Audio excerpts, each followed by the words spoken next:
Bonjour et bienvenue. Aujourd'hui, on plonge au cœur d'un drame. On va décortiquer ensemble les événements qui entourent des fiançailles royales absolument décisives. Alors, voilà comment on va procéder. On va d'abord s'intéresser au mariage arrangé, puis on plongera dans les secrets et les confessions qui ont tout changé. On verra ensuite l'épisode de la robe verte, le festin désastreux et enfin la nouvelle alliance qui en découle. On va vraiment remonter le fil des événements pour tout comprendre. Tout commence ici, avec ce mariage arrangé. C'est une histoire de devoir et certainement pas de désir, qui démarre avec deux manœuvres politiques majeures. En fait, il y a de gros problèmes sur la table. D'un côté, le prince Daemon Targaryen. Il est veuf après la mort, disons, suspecte de sa femme, et il est maintenant puissant, imprévisible et surtout libre. De l'autre, on a la couronne qui, elle, a besoin de toute urgence de sécuriser une alliance avec la très puissante maison Velaryon. La solution ? Eh bien, c'est de régler les deux problèmes d'un coup en organisant un mariage stratégique entre l'héritière Rhaenyra et l'Aénor Velaryon. Mais Rhaenyra n'est pas dupe, loin de là. Elle est parfaitement consciente des préférences de l'Aénor, et elle va droit au but. Elle lui propose un marché, un arrangement purement politique. En gros, elle lui dit « Faisons notre devoir pour le royaume, et après, chacun fait sa vie ». C'est un pacte de liberté mutuelle. Mais bien sûr, l'histoire officielle n'est que la partie visible de l'iceberg. C'est dans l'ombre, dans les secrets et les confessions, que les véritables et dangereuses allégeances commencent à se former. C'est là que tout se joue vraiment. Et là, on a un contraste absolument saisissant. À l'opposé du mariage de raison, on a Sir Criston Cole. Lui, il offre à Rhaenyra une autre vie, une vie de liberté, mais basée sur l'amour. Il est prêt à tout laisser tomber, mais il lui demande d'abandonner le trône. Évidemment, elle refuse. Et pendant que ces drames personnels se jouent, en coulisses, l'atmosphère à Port-Réal devient toxique. Les murmures se transforment en avertissements. Otto Hightower, qui met en garde sa propre fille, la reine Alicente, Larys Fort qui vient glisser des informations compromettantes, tout ça pousse Alicente à agir. C'est un moment clé. Alicente convoque Sir Criston, pensant l'interroger sur la relation entre Rhaenyra et Daemon. Mais c'est la douche froide. Il comprend tout de travers et, rongé par la culpabilité, il lui avoue être l'amant de la princesse. En cherchant à confirmer un secret, Alicente en découvre un autre, bien plus personnel. Et, chose surprenante, elle le laisse partir.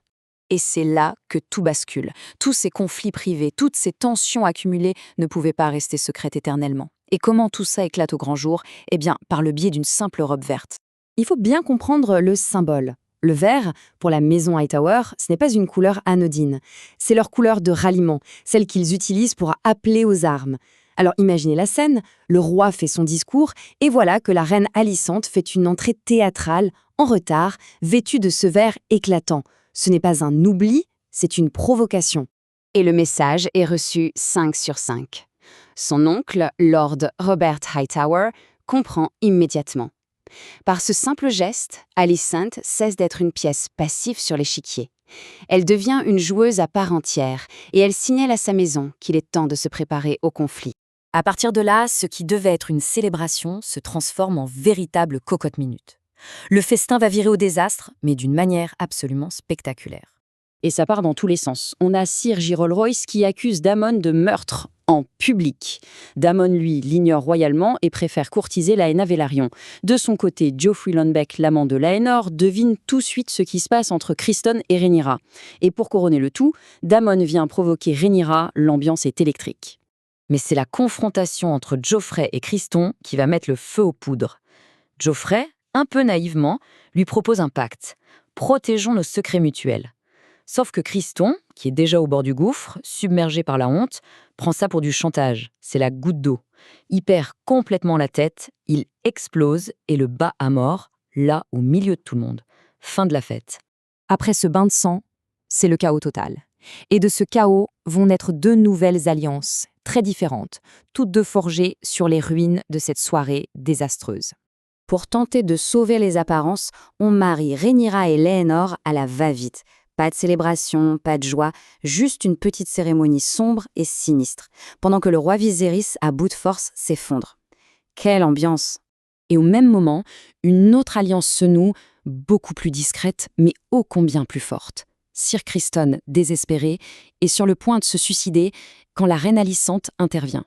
Elle l'arrête, et par ce geste, elle ne sauve pas seulement un homme, elle se gagne un allié, un chevalier dévoué corps et âme. On se retrouve donc avec cette situation. D'un côté, un mariage officiel, célébré dans le silence et le sang. De l'autre, un pacte secret, forgé dans le désespoir.